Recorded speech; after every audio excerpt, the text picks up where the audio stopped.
Got a huge challenge this week going on the road. It's a very good NC State team, very good team, complete. This is got to be one of the most experienced teams in the country for sure. A ton of guys that have played a lot of ball on both sides of the ball. 9 of 11 back on offense, had 10 of 11 back on defense. Now 8 of 11. If a couple guys getting hurt, guys that have again, a few guys that have transferred in that were starters as well. So lots of experience with this team. They're incredibly well coached. They play hard, play tough, play smart, and they're 2-1. Mississippi State was a tough game for them. They opening kickoff return for a touchdown, and then NC State had 3 turnovers. So otherwise, that's a tight game. They gave up 17 points, not counting the kick return. So this is a really, really good team. Offensively, the quarterback is a baller. He is a very good player. He's an excellent thrower. He's athletic. He moves around. He can run well. And, again, just really understands their scheme. They're incredibly committed to what they do, with their stretch play and the misdirection, the screens, running back passing game, formations, boots and throwbacks and shots down the field to those big, tall receivers. 4 starters back in the offensive line. They're very good up front, very physical, and a very physical run game. That's where it all starts for them. I think the OL's got like 100 starts between them, so it's a very smart, cohesive group. And the receivers are very good players. 88 is outstanding. 5 is a great slot for them. 86 is an excellent player as well. So just a really good group. 2 great running backs that again, they all understand their scheme and going to be a big challenge for us defensively. Their defense, they look like us on tape.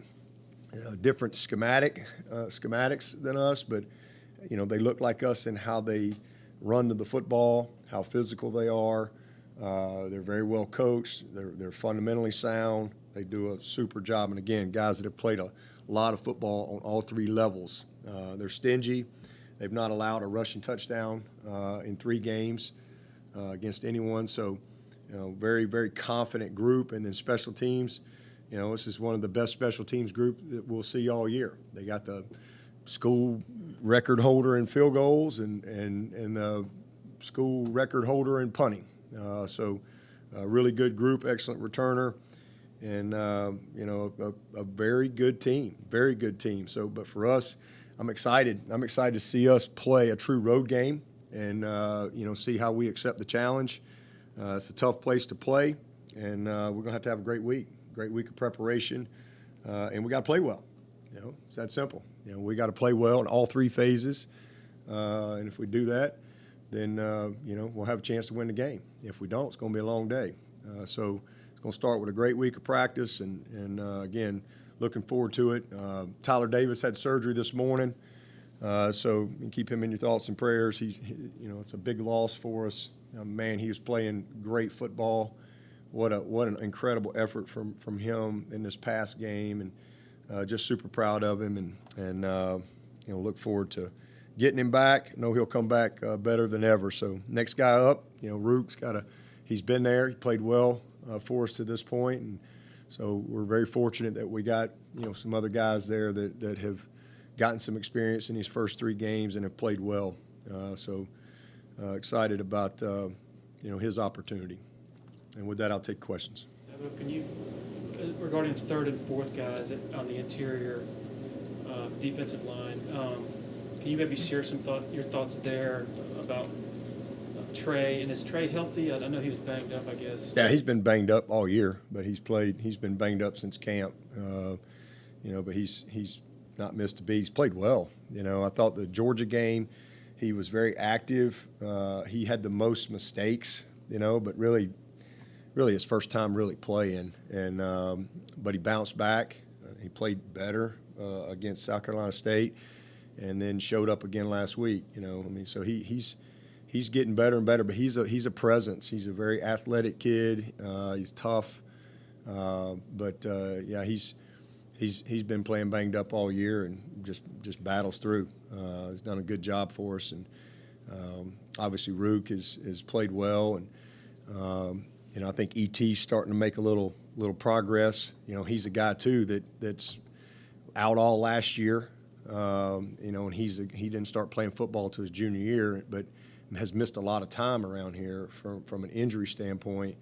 But he's starting to show some life a little bit. So he's a very active kid that we're going to have to get something out of. Darnell is incredibly consistent for us. He understands our scheme. He's not, he can get sometimes you got to be careful with some matchups with him size-wise, but he's very functional, fundamentally sound player, knows the scheme.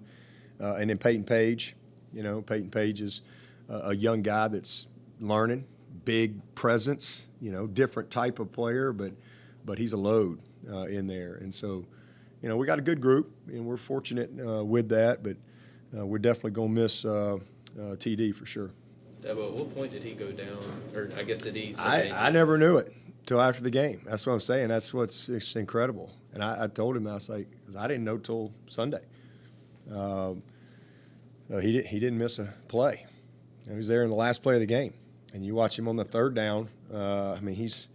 He's ripping through, getting off blocks. It's just incredible that he was able to play. And he just said, he maybe it was the adrenaline of the moment. I don't know, but he was sore the next day. But in the moment, he felt like he could play. So was he not sure exactly when it happened? He probably is, but I'm not sure exactly when it happened. And I was just going to ask about his effort and the way he plays. I think there was a play where he dove for the quarterback, like out of bounds. Got up. Well, that one, but there was also one in the backfield where he got on the ground, got up, and goes and makes the play 20 yards down the field. He was literally he made the extra effort tape five plays. Five different plays he was on the extra effort cut up. So just a great example to his team in how you're supposed to play.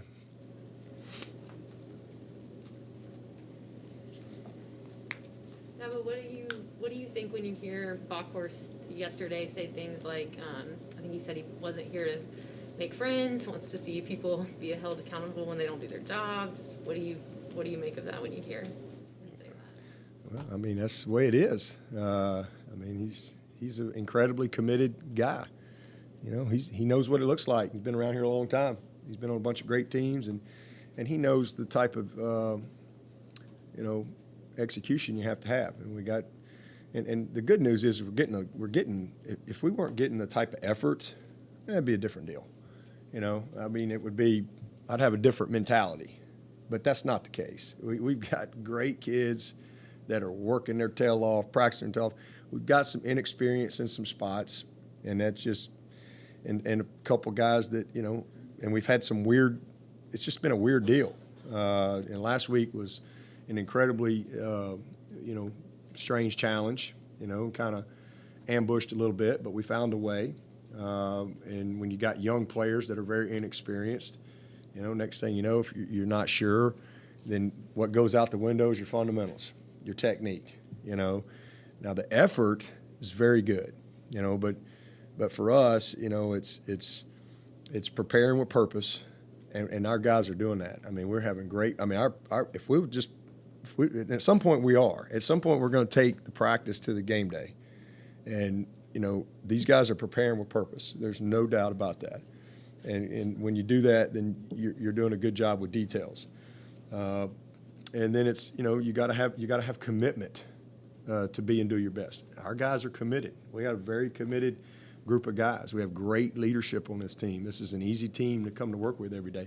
And then you have great effort, but it's effort with technique is what leads to execution. That's the part that's hurting us right now, is just the type of technique and fundamentals that you have to have precision in what you do, because you're putting drives together, especially getting a game like that where you're going to have to put drives together, and next thing you know, it's a critical mistake, a critical MA, and a lot of it's just fundamentals and technique. So we've got to get better there. There's no doubt, but the effort and the commitment is what you need, and the preparation is the same. So just, again, early in the season, the Georgia game is a really tough challenge. I don't care who plays Georgia, it's going to be a tough challenge. That's a very good. I don't care who plays Clemson, it's going to be a tough challenge. And a lot of new people, and then you play another game, and really kind of can do what you want, and then you play a game, and you spend all week in your preparation, and it's nothing that you prepared for. It kind of creates some chaos and some anxiety. And when you're inexperienced, it multiplies and it magnifies. So, that's kind of where we are right now. But we've got to play better. But our preparation, our effort, the guys we got, we've got a good group, and it's just a matter of time before we put it together. And we better put it together this week. I'll tell you that, because this is just the opposite. This is an incredibly experienced group on both sides of the ball, and we're going to play well. Have to play our best game. I guess as the offense kind of comes around, do you feel like this is a defensive unit that you don't worry about putting too much pressure on them, or do you worry about if the offense isn't producing, defense having too much pressure on them on a week-to-week basis? Defense just they focus on their job. That's what their job is, to go stop people. We don't ever go into a game saying let's don't give up certain. Our job, we want to go stop people. That's always been our mentality around here. And they can't sit around. Defensive guys are worried about the offense, and if offensive guys are worried about the defense, then you're not worried about doing your job. They got enough on their plate than to worry about what's going on the other side of the ball. Dabo, the defense obviously has not given up a touchdown. It's the only team left in the FBS who hasn't. But when you talk to those guys, they still say, here's what I want to improve. We have to get better. I guess just what does that say about their mindset, but also just kind of the potential of that group?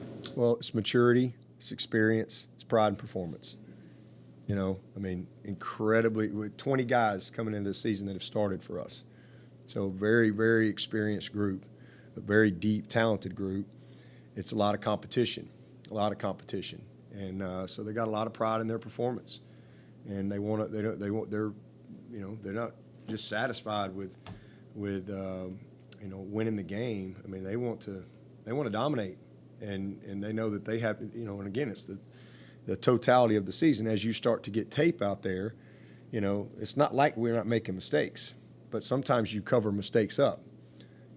Maybe your pass rush covered a mistake up, or maybe your effort covered a mistake up. Where you misaligned or busted backside, or maybe the play call didn't expose you. But, you totally screwed something up, but the play call didn't expose you, but you put it on tape. And so we put some bad stuff on tape last week. It's our worst game defensively. It's the worst we've played. Most missed tackles, most mental errors, and really poor with our eyes where guys are trying to do too much. Guys trying to do other people's jobs, and that's and they see that. So that's discipline, and staying disciplined, and the effort, the physicality, man, it's been really good. But again, staying disciplined within the system to doing your job. We did a really poor job of leveraging the ball. We did not contain the ball very well at all. Quarterback scramble really kept them in the game. It's really what kept them even alive. We had some bad penalties that extended drives where we're going to get off the field. So there's a lot that we need to improve from in that game. So you're always chasing your best game, and so there's a lot of things that they want to do better. You're always satisfied and happy that you got the win, but you move on. How do we get better? And that's what we do every single week. Coach, how do you think DJ handles any criticism that comes his way so far in the first 3 games? You have to ask him. He's been fine to me. He's a very even-keeled young man, and prepares his tail off. So he's it's just, I think he's very well prepared for what comes with that position, especially at a place like Clemson. He's a kid that's competed at a high level for a long time and with high expectations for a long time, and that just comes with it. Dabo, what have you seen from Davis Allen where he's kind of separated himself as that number one guy in the tight end room? He's just played better, and Braden hadn't played bad. There's a few things we need Braden to do a little better, but he's just played well, just like Shipley. I mean, he's earned the opportunity to run out there first. It's a day in, day out, week in, week out. You got good players, and so it's no different than what we have at defensive end. Who's going to run out there first, and who's earned it week in and week out.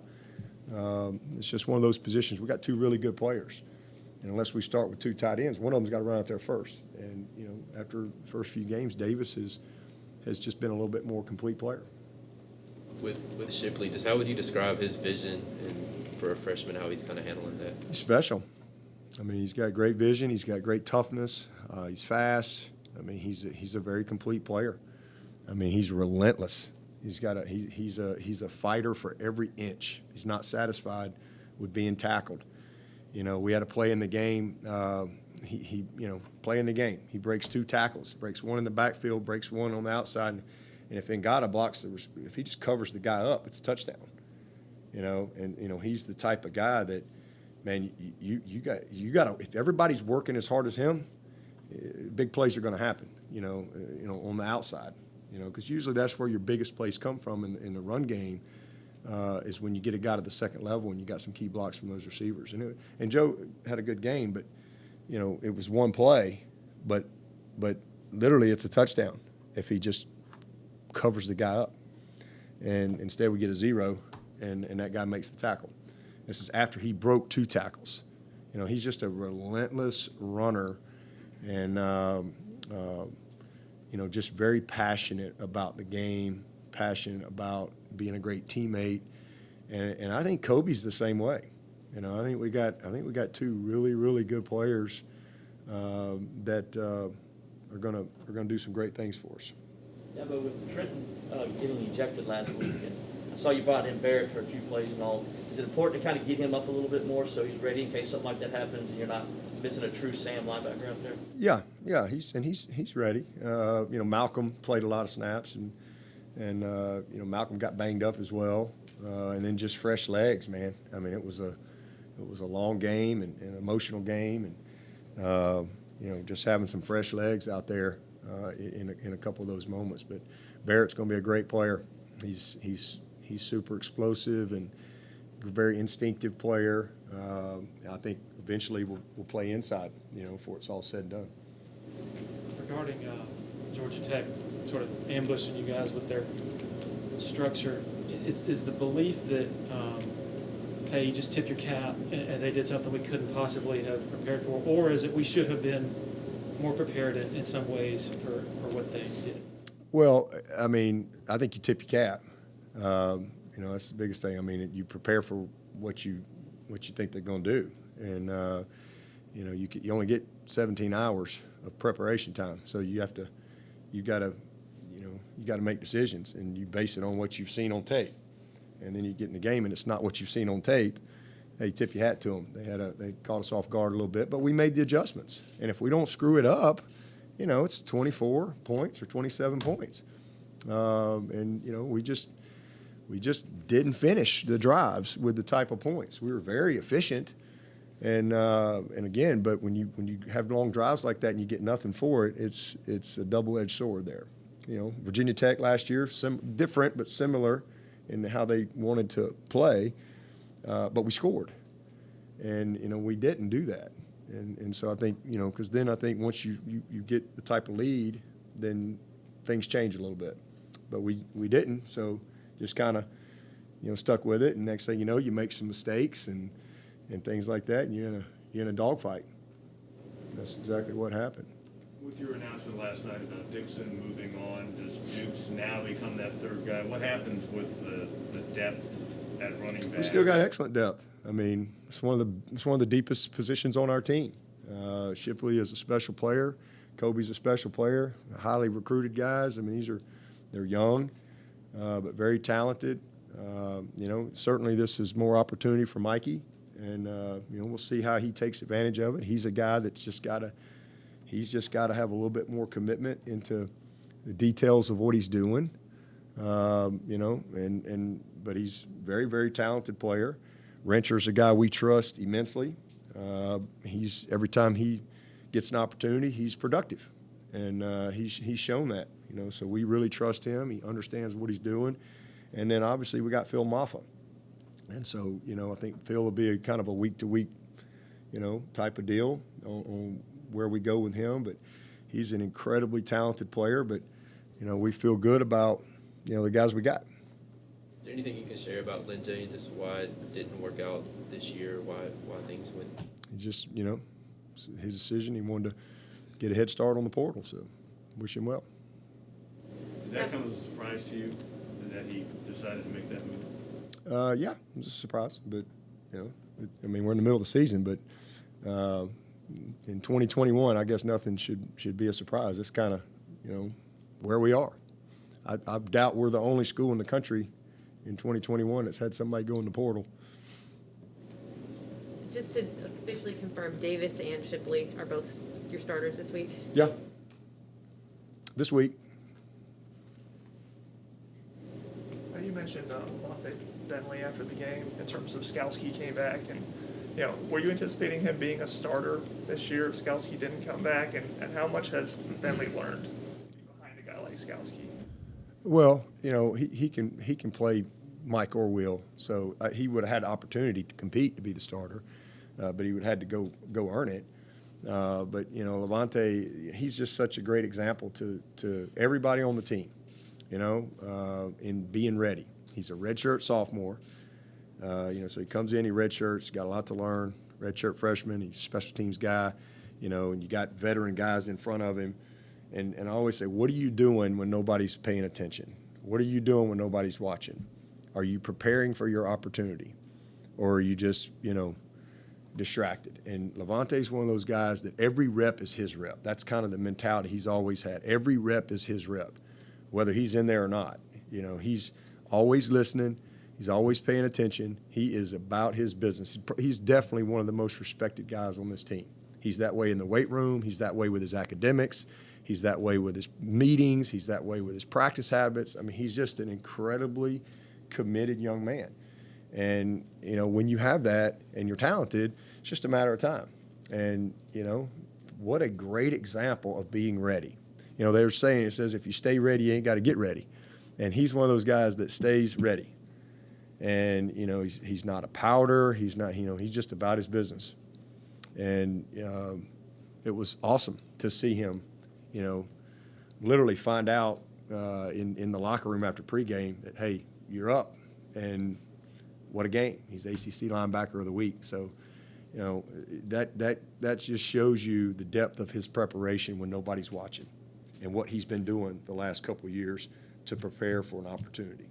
So really proud of him, and so is his team, because, again, he's just that way in everything he does. He's just about his business.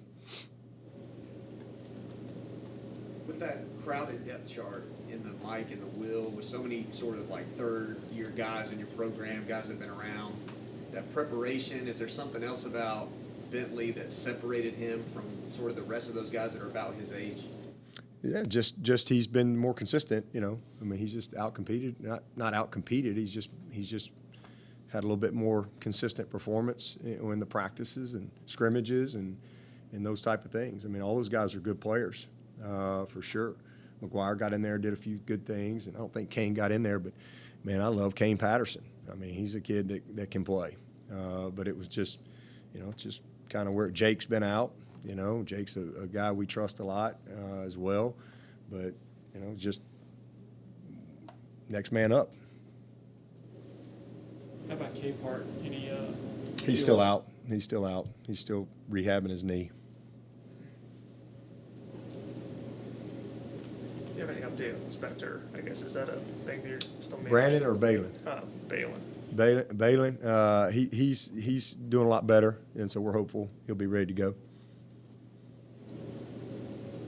Anything else from anybody in person? Yeah, but you guys have been so good in recent years in creating the chunk plays, the explosive on offense. Hasn't been as much of that this year. Is that how defenses are playing you? Is that execution? Is that a little bit of everything? Or? Well, we played Georgia, You know, I don't think you're going to see many people have a bunch of explosives against Georgia, number one. South Carolina State played everybody deep, and we just ran the ball and took a few plays and played a couple quarters and called it a day. We played a team last week that dropped 8 and said, run the ball. That's what we did. And it was completely opposite of what they had shown and what we prepared for. So that's our 3 games. That's what we got. But I can assure you, we don't stink. We're going to be all right. We're going to be all right. Anything else from anybody in person before we go to Zoom? All right, any questions from Zoom? Please identify your name and affiliation. Gotta stop turning that ball Hey, over, Coach. though. Tell you that. Yeah. So, hey, Coach, this is Lane Higgins from the Wall Street Journal. I wanted to ask you a little bit about just kind of how the season is shaping up. I know we're only 3 games deep, but it seems like there's a lot more parity maybe amongst the top 10 teams this year. I was curious, if you have any idea why that might be and why maybe the race for the playoff could be a little bit wider open this year, and why that's the case maybe for you specifically at Clemson. I don't know. I think there's a lot of good teams. I don't know, a lot of seniors, a lot of 6-year seniors. I think just the experience that everybody had last year, everybody kind of getting used to playing in front of crowds again. I don't know. There's probably a lot of things you could talk about, but scheduling, different. There's been some tough matchups with some teams along the way across the country, but there's a lot of good players, transfer portal, you name it. And how much of an impact do you think it has when you have Clemson obviously graduated a generational talent in Trevor Lawrence, and there's a few other schools across the country that had these just unbelievable players head off. How much of an impact do you think that has on turnover from year to year on a team? Oh, that's college football. That's just the way it is. Taj Boyd was left here as winningest quarterback in school history, and Deshaun Watson came in here and tied him, and Trevor Lawrence came in here and set a new record. And now you're always kind of starting over. You can have a couple years here or there where you have an experienced group, like where we are defensively this year. We're incredibly experienced. The last couple years have been very inexperienced, and this year we're deep in experience, and it shows. Flip side, offensively, we're very inexperienced in some key spots, but that's just college football. That's just the way it is, and everybody deals with that. That's why recruiting is so important, and not just recruiting, but evaluation and development. And I can tell you this: I love our guys, and we got a good group that's just going to get better and better. So love the guys that we got across the board, but you have some years that you're more experienced than others, and that's the same for everybody everywhere in the country. Dabo, hi, this is Billy Witz with the New York Times. It's a little bit of a different question, but kind of in the same vein. I'm just looking at, Ohio State's had some hiccups, at the start of the season, and Notre Dame, and even to a lesser degree, maybe Oklahoma.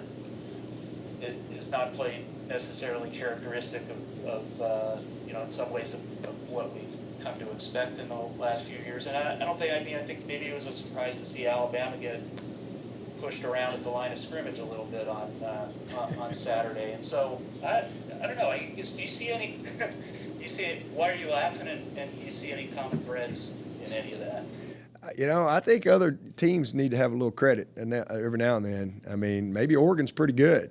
I don't know if you've ever gone down and tried to play football in the swamp, but that's a tough. Been there, done that. That's a really tough place to go play, especially early in the season. There's still teams are figuring out a lot who they are and who their opponents are. You still don't have a lot of tape on some of these teams, and I don't know who Florida played the first couple games, but Florida, they recruit well. They're well coached. That's an incredibly difficult place to play, and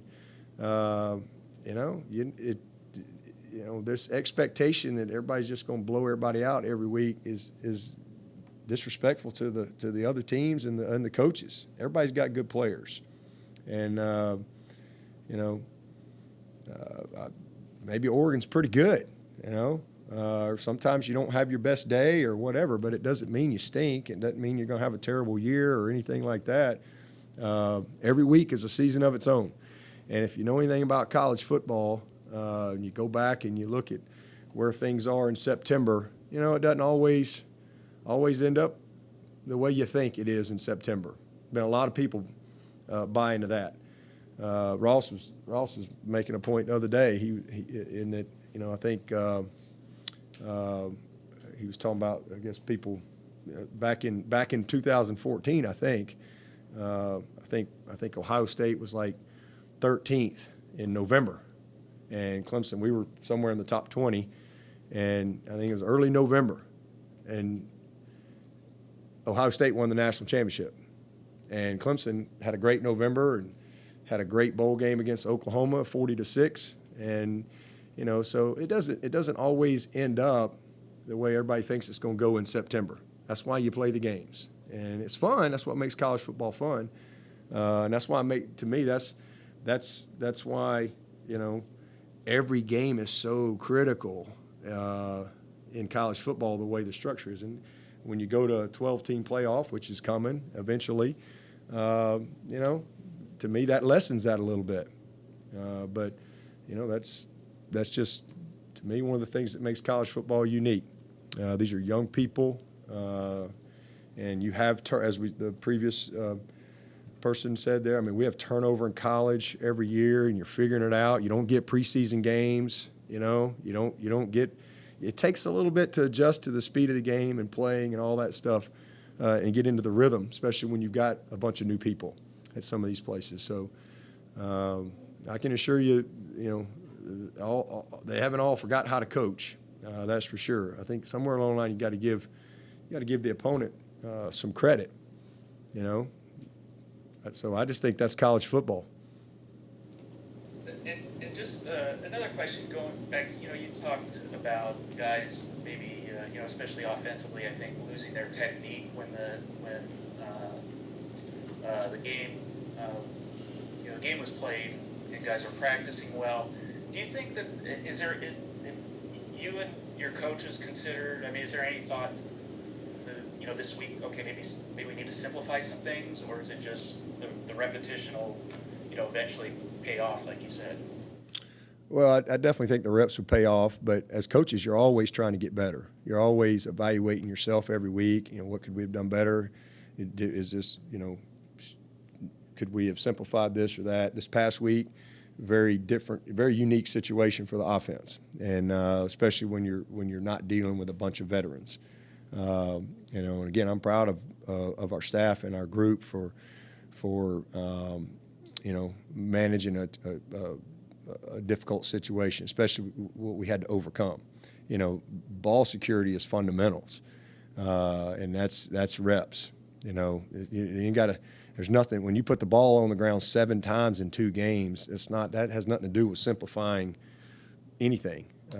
That's all fundamental, and that is, you know, just, you know, continuing to have an emphasis on the fundamentals, on, you know, 6 points of pressure, all those things, you know, wrist above your elbow, you know, eagle claw, the whole thing on what you teach from a ball security standpoint, and you just rep it, and you just continue to practice that way, and that worm will turn. You know, we're very fortunate, seven offensive balls on the ground in the last 2 games. We only lost 2 of them. That's a miracle. But that kills drives. It's bad field. It's just a mess. So that has nothing to do with, you know, simplifying anything. That's just the basic of ball handling and getting the snap, et cetera.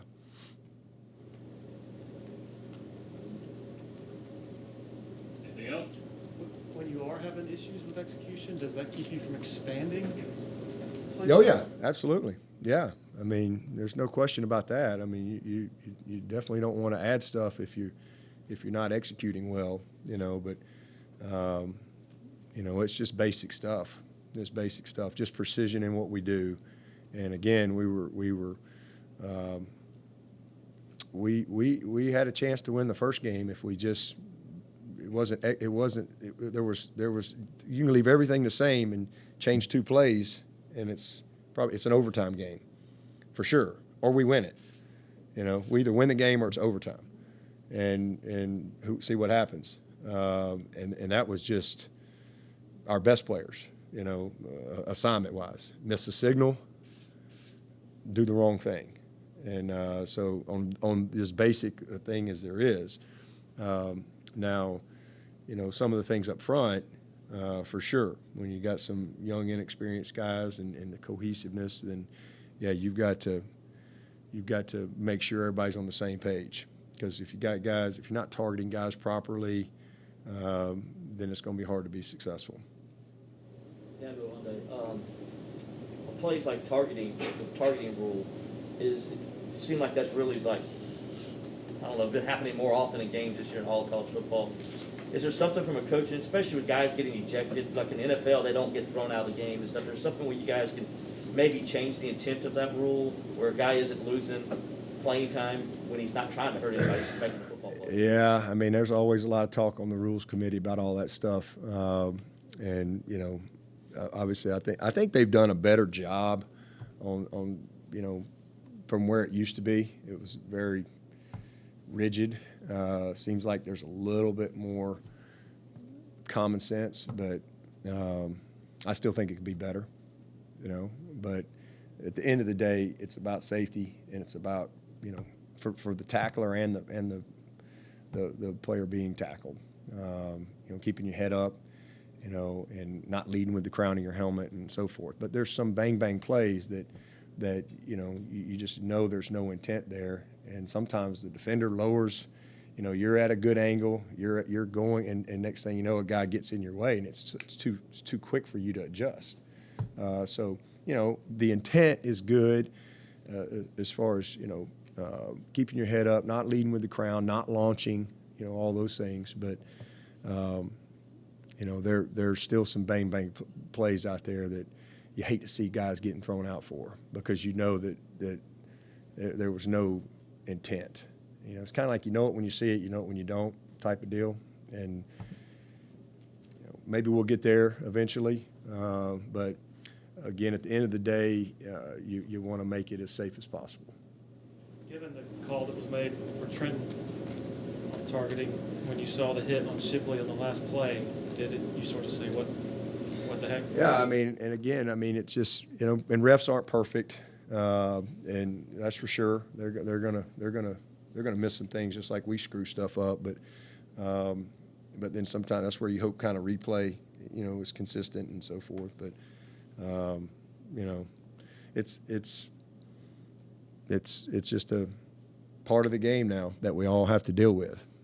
Some are going to go your way, some are not. They're going to see some, miss some. It's like holding. We turn some stuff in every week. We're like, how do we miss that? And vice versa. People turn stuff in on us that they miss. So it just that's just the human element that it's a part of the game.